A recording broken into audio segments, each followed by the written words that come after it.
Hi, this is Julie Heisey, author of Virtual Sabotage, and you're listening to the Cook Memorial Public Library podcast.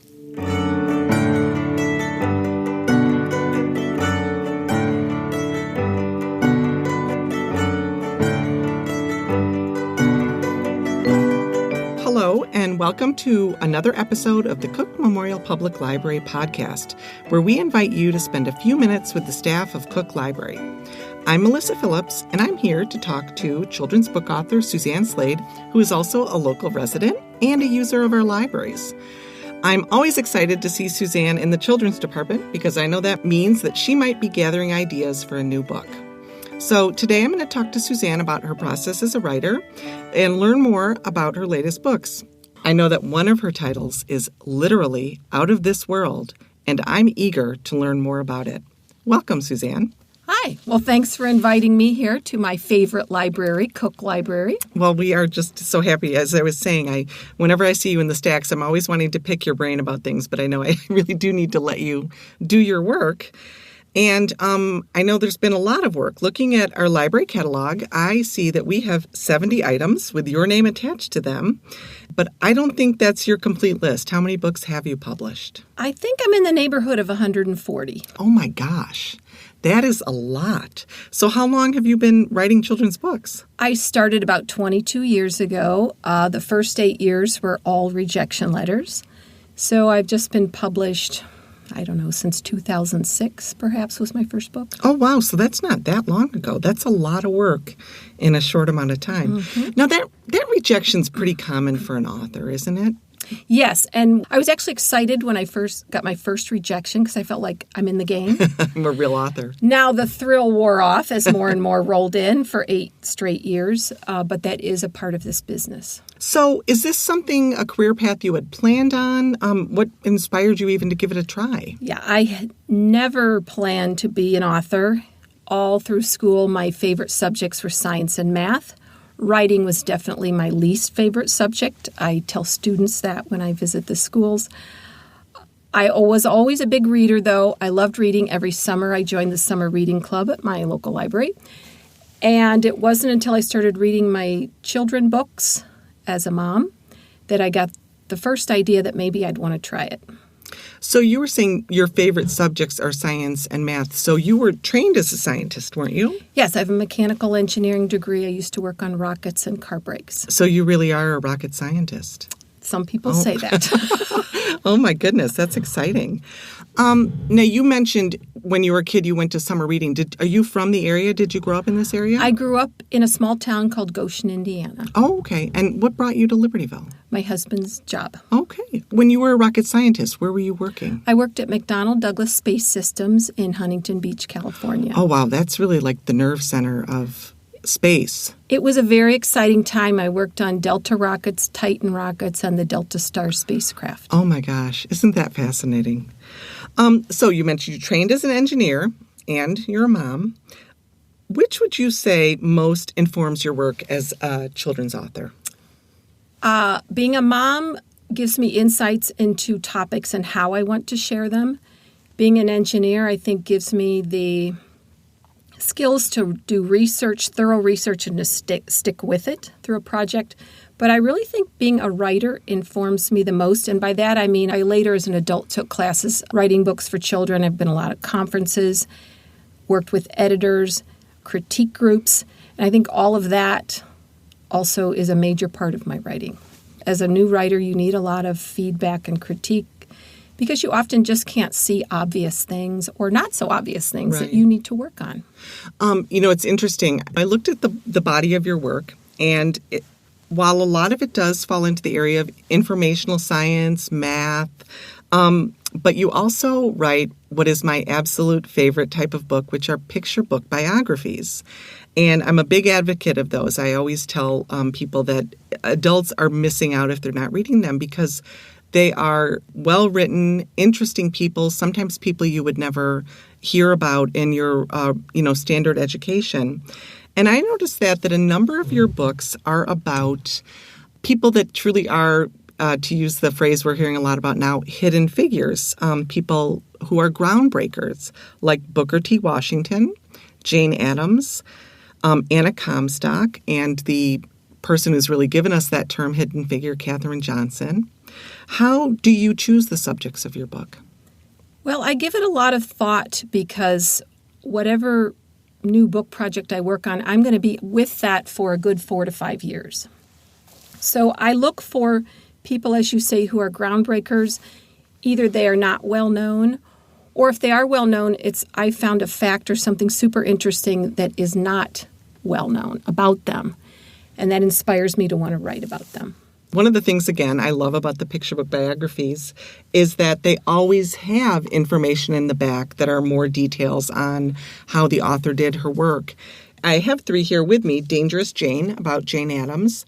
Friends for Freedom, about Susan B. Anthony and Frederick Douglass. I had no idea they were friends. So that's why I wanted to write that book, Friends, for over 45 years. Learn something there. And The Inventor's Secret, which is about what Thomas Edison told Henry Ford. Again, another relationship I knew nothing about. In the back notes that you write in each of those books, you give an account of having to really dig into primary source material.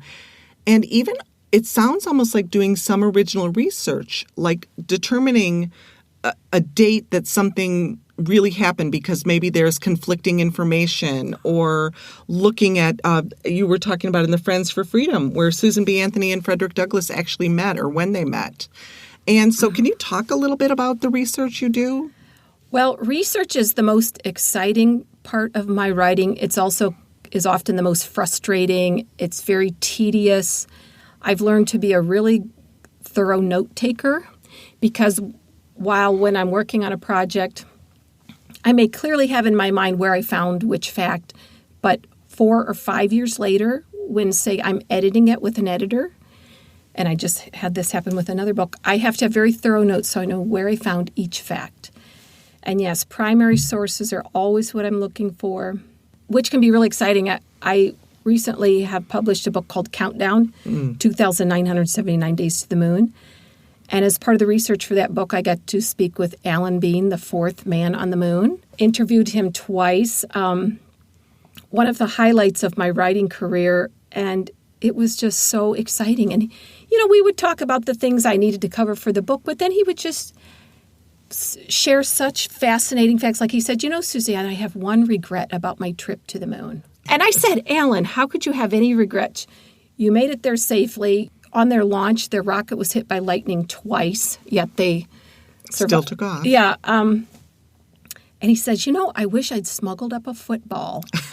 And I would have thrown the longest pass in the universe, 1/6 gravity, no air. So I just was floating on air for a good week after that interview. And whenever I could with my husband, I would say things like, well, my buddy Alan says, or when Alan and I were talking about. It was just, one of the perks of the job. And I think as a children's librarian, one of the things I'm always trying to impress upon adults is that children's books are as well researched as adult nonfiction. Even though it's written for children and it's, usually 36, 42 pages, it still needs to be, accurate and thoroughly researched. And I think it can be misleading because a picture book, we're targeting, for my nonfictions, I'm always trying to get under 1,000 words. So behind those 1,000 carefully chosen words are reams and reams of research. And then it's an excruciating job to narrow down from all of this fascinating, wonderful information I know. I have to pare it down to 1,000 words. Now, like you say, I get to add a lot more in the back matter, which I love. Mm-hmm. But it's hard to get that thread, that story thread, and get those 1,000 words that are going to be the most meaningful and powerful and engaging and fun. Well, I'm glad you say that because the other thing I was thinking, I was reading one of your other books called Out of School and Into Nature, which is a biography of Anna Comstock, someone I had never heard of before. And she was both a scientist and an artist. So I was thinking, you're a scientist. Your books have to be thoroughly researched. But then you're also an artist in that your language needs to be imaginative. At times it's lyrical. Countdown is beautiful. I've read it. It's beautifully written. How do you find the balance between the artistic and the scientific? Is there a tension there? There's definitely, yes, a bit of a yin-yang. So for my process, what I do is I generally get my facts first and decide which ones are going in the story, get a rough draft down, and then I come back at the story trying to think of the best way to share that information that is engaging, lyrical if need be. It's interesting you mentioned Countdown. I had been researching that book for years before I actually sat down to start the writing. And it came out in this free verse, poetic, very powerful, urgent-sounding text, which I hadn't anticipated. So your notes, that's how your notes were sort of coming out of your head. That's how the writing then, the actual draft writing started. And I thought, this fits the subject perfectly because it was a very urgent, powerful, these early missions, the dangers these men faced. So that style of writing, to me, perfectly fit the topic. So I went with that then throughout the story. You know, it's interesting you talk about the powerful nature of it. One of the things I did notice when I read that book, I must have known in the back of my head that there were astronauts who died, that there was an explosion and that there were astronauts who died. But I do have to say, reading that in your book, it really hit home that these were brave people who got into what was essentially a tin can. A contraption. And they had family members on the other side. And oh my goodness, I mean, it made them really human. You know, it was that mission you're mentioning, the Apollo 1 mission, our very first Apollo mission. Was what inspired me to write the book. Because I wanted people to know, everyone knows, oh yeah, we landed on the moon, Apollo 11, Neil Armstrong. What happened on Apollos 1 through 10 will blow your mind. And our first mission, 3 men die on the launch pad. They don't even make it into space. And then how many iterations, how much time there was in between that one. The next manned mission wasn't until Apollo 7. I want to share an interesting thing. So on that first Apollo 1 mission, which was a very grim ending, I wanted to share the astronauts' final words. When they were in the capsule, there was a fire on board, there was a problem. So, of course, I'm looking for the best source. And I go to 2 NASA websites, and they each give different last words, slightly different. So I thought, how can I reconcile this? So I contact the PhD gentleman from NASA who's in charge of the content. And I point out the discrepancy. I said, well, what is your source? Which he goes away and thinks a little bit. He unearths the recording, the audio recording, listens to it, and gives it to me to listen to, which was just... That's amazing. Heartbreaking. That's amazing. So you actually heard the incident? Yes. And then as a result of this, me questioning the NASA sites, and we dug back into the research, he and I both agreed on what we thought we heard. What you heard. And then they changed the NASA websites to reflect that. Oh, my gosh. Which is what's recorded in my book as well. Well, I do have to say that emotion, that power of that moment does really come through in the book as an adult, as a grown-up reading it. You know, I've had a lot of adults. That book is targeting middle grade-ish. It's a 144-page book. But I've had a lot of adults with adult reading clubs in anticipation, I think, partly because of the 50th anniversary of the first moon landing coming up this July. That book has been part of adult book clubs. I can see that. I mean, it's really, it's so good. It's so informative. So we've been talking about your nonfiction books, but you are pursuing what I think is a newer path for you, fiction, with one of your more recent books called Astronaut Annie. So how did that come about? How did that turn come about? Well, it's interesting. I actually started out writing fiction. Astronaut Annie, I wrote in 2005. I looked it up. And it met with all rejection at publishers. One publisher got a nibble on it. We did some editing, but in the end it didn't. There's several layers to acquisitions at a publishing house, and it didn't make it to the final acquisition. Set it aside and actually completely forgot about the story. Went on and published a lot of nonfiction. Was at a book conference with an illustrator who ended up illustrating Astronaut Annie, and something we were talking about reminded me of it. I pulled it back out, revised it again, and it got picked up this time. And this Friday morning early, it is set to launch on a Falcon rocket for the space station. where it will be read by an astronaut for a program called Storytime from Space. Well, I just think I remember reading about that a few months ago. I think there was an article in the Daily Herald, and that that tickled me. First of all, the whole concept of Storytime from Space is great. I've been to the site. I've watched the astronauts read, and it's wonderful. But just to think of your book going up to the International Space Station in a rocket. It is very exciting for me. I've been looking forward to this for months. Yeah, there are just certain things that happen in a career that are kind of monumental, and I would say this is one of them for me. Now, I imagine they approached you, correct? What happened was the publisher submitted it to their committee for review. Okay. And it's a rather long process, and we were informed that it had made the short list. I don't know if they send 5 a year, but they're sending 5 on this mission. And it had to go through a lot of rounds before it was the final selection. So I'm very pleased and humbled it was chosen. Do you know if there was any process the book had to go through physically before it went into space? Yes. So just to back up, it was printed in China. So it took a long boat ride over a month to Maryland. That went up to the publisher's warehouse in Pennsylvania. They sent it to me in Chicago, where I wrote a note in the front that the astronaut will read in space before reading the book. Then I sent it to Storytime from Space in Canada. They sent it down to Johnson Space Center in Houston, where the book was cleaned, labeled, and processed because, yes, everything up in space has to meet certain criteria.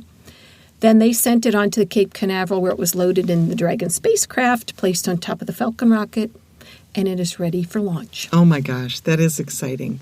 Well, I'm really actually looking forward to being able to see that online, because Storytime in Space has a videotape that's, once it's read, it's available, it's archived, and so you can go and see it anytime. Do you have any idea of when that will be? What I've been told is, of course, the astronauts have very busy schedules. And as their schedule allows, when they have openings, then they will choose a book and read it. Then the recording is sent down to the Storytime from Space people, who do some editing, and then it will be posted on their website. But yes, after it's posted, anyone can watch it at any time. And it's really fascinating to see what's going on with the astronaut. Their hair is floating. Yep. Sometimes they read in front of the window and you can see out, you can see Earth behind. It's just interesting to get a feel for their environment and where they live and work. One of the things I think that's neat about this book, this is a great storytime book, I think. And it's a great book that as you're reading it with a child, either a group of children or one-on-one, you can talk to them about what Annie's trying to do, or how the clues that she's giving to her family members relate to what her ultimate career goal is. And that's just a great way, I think, to talk to kids about what they're reading and about space and careers and everything. So it's a wonderful option for that. So what are you working on now? Well, my next 2 books are Chicago-centric stories. My next book, which will come out March of 2020, is Exquisite, The Poetry and Life of Gwendolyn Brooks. Oh, wonderful. And as part of my research, I was able to acquire or to read through some of Gwendolyn's handwritten poetry journals. And interestingly, part of this book, the theme in it is clouds, and she talks about the clouds are exquisite. And so when I went down to do my research at University of Illinois in Champaign-Urbana has a Gwendolyn Brooks collection. And when I had been working with the curator, I said, do you know if she has any books about clouds? She said, well, I don't know.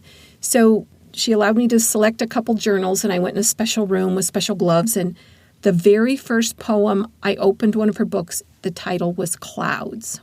It is unpublished, but we are including that poem in this picture book. That is exciting. You have really done some amazing, important things. I mean, you think about the people you've talked to, the research you've done, the things you've seen. As I look through the years, it is amazing, all of the interesting places I've been and things I've been able. And at first it's a little intimidating. You think, well, why would anyone let me? I was the first one to look at these poetry journals.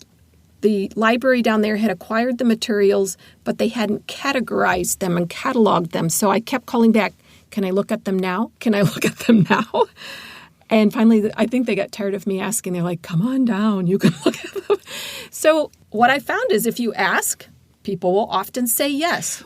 I have to say I'm delighted you're doing a book on Gwendolyn Brooks because I've just been sort of flipping through the collection in my head, and I don't think we have one on Gwendolyn Brooks. That was one of the reasons I chose that. Well, so the thought, she was the first African-American to win the Pulitzer Prize for Poetry. And because she's our Chicago's own, I really like to share Chicago stories like Jane Addams as well. The wonderful bit of serendipity, the illustrator we selected is Cosby Cabrera, and she's also a Chicago area illustrator. Wonderful. So I really love the idea of us Chicago ladies sharing a Chicago woman's story. My next book after that, another Chicago story, is about the Harlem Globetrotters, which not many people know originated in Chicago. I didn't know that. The first players played at Wendell Phillips High School, downtown Chicago. Now, do you think you're going to do any more fiction, any more picture books, or? I don't have any fiction projects in the works right now. I have some ideas for fiction. Part of the balancing act for me as a published author now is to juggle my time, is to find time to do everything I want to do. So when I get a next open space of time, I think I will be working on some fiction. So when you're not doing your activities to talk to people about your book and to prepare your next book and to research, what do you read for fun? Well, I wish I read more than I do, to be honest. A good portion of my day I spend either reading adult nonfiction research materials. I also read a lot of picture books. But my for fun reading is not happening as much as I would like. There are just so many hours in a day. Before I became an author, I did a lot more reading for enjoyment than I do now. And I think we all have that same lament that none of us get to read nearly as much as we'd like to. I want to thank you very much for coming here and talking to me today. Ever since I met you and found out that you were a children's book author, I've wanted to be able to just pick your brain and learn more about your process. So I'm really delighted that you shared your stories with me and that we can share them with the Cook Memorial Public Library community and with anybody who is interested in knowing more about children's book biographies, which I'm happy to spread the word about how wonderful they are. So thank you. Well, and I thank you for your support, Melissa, because you've always been very enthusiastic and very helpful. And I want to thank all of the Cook Memorial librarians because through the years, through these 22 years I've been writing, they have helped me. I microfiche. I remember we dug out some microfiche of old Jane Addams articles because I needed something. I do interlibrary loans all the time. Cook has been my number one source for all of my research materials. So I really do appreciate everyone is always so happy to help and go the extra mile. Well, it's great to know that we've been part of this journey. So you can find Astronaut Annie and other titles by Suzanne Slade here on Earth at our libraries by checking the library catalog. And while you're on our website, visit Shelf Life, the library's blog where we share what's new and interesting in books, movies, and music. The blog's address is shelflife@cooklib.org. And if you'd ever like to get in touch and leave some feedback, send us a message at webmaster@cooklib.org. Finally, if you enjoy this podcast, share it with those you love. And one of the best things you can do to support us is to take a moment to leave a rating on iTunes. Those ratings help get this podcast noticed. We'll be back soon, but until then, keep reading, keep watching, and keep listening.